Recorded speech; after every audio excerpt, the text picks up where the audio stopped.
Hello everyone, কেমন আছো তোমরা সবাই? আশা করি তোমরা সবাই খুব ভালো আছো। আমরাও ভীষণ ভালো আছি। আমার শ্বশুরবাড়ির পাড়াতে না জগদ্ধাত্রী পুজো হয়। তো প্রত্যেকবারের মতো এই বছরও জগদ্ধাত্রী পুজোটা হয়েছিল। আর যেখানে পুজো হয় সেখানে মাঠ লাগোয়া একটা বড় করে মেলা বসে।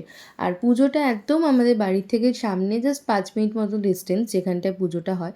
তো রোজই ভাবছি অ্যানিকে নিয়ে একটু যাবো করে, যা আমাদের আর হয়ে উঠছিল না। বাট এর মধ্যে অ্যানির একটা পাড়ার দাদু ওকে নিয়ে ঘুরে এসেছে অলরেডি মেলা থেকে। বাট আমাদের ওকে নিয়ে এখন অবধি যাওয়া হয়নি। সো ফাইনালি অ্যানির পাপা, আমি অ্যানিকে নিয়ে একসাথে রেডি হয়ে ৩ জনে বেরিয়েছিলাম আমরা ঠাকুর দেখবো আর একটু মেলাতেও ঘুরবো তার জন্য। আর তোমাদের বললামই যে একদম আমাদের বাড়ির সামনেই পুজোটা হয়। তো সেজন্য বাইকটাই কিছু নিয়ে বেরোয়নি, পায়ে হেঁটেই জাস্ট গেছি ৫ মিনিট মতো ডিসটেন্স।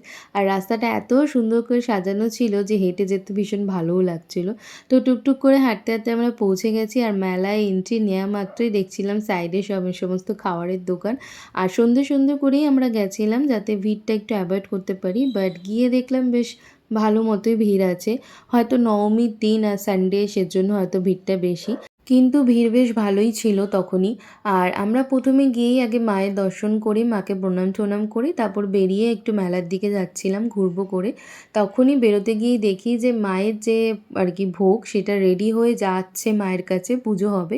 তারপর সেটা সবাইকে ভোগ বিতরণ করা হবে আর কি।